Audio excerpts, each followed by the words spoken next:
গেছো? এখন কি হয়েছে, ওই মন্দিরে এক ভক্ত গেছে। ওই মন্দিরে গিয়ে বলছে, হে প্রভু, আমার মন প্রাণ আমি তোমাকে সব সঁপে দিলাম, সমর্পণ করলাম। তোমা, মনকে কি বলা হয় গো হিন্দিতে? দিল বলা হয়, তাই না? দিল বলা হয় তো। কোনটা আমাদের দিল, কোনটা? এইটা। ও আমরা যাচ্ছি কোথায় গো? বৃন্দাবনে না? মাথায় ঘোমটা কোথায়? সবার মাথায় ঘোমটা নেই কেন? ঘোমটা দাও, ঘোমটা দাও।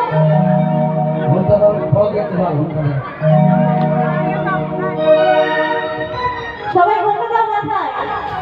এবারে দিলে হাত রাখো, হাত রাখো, হাত রাখো, কোনো লজ্জা নয়। হাত রাখো, বুকে হাত রাখো, বুকে। এটা দিল। তো কি হয়েছে, ভক্ত বলছে আমার মন প্রাণ আমি সব সঁপে দিয়েছি। আর হিন্দিতে বলছে, জানো মা হিন্দিতে কি বলছে?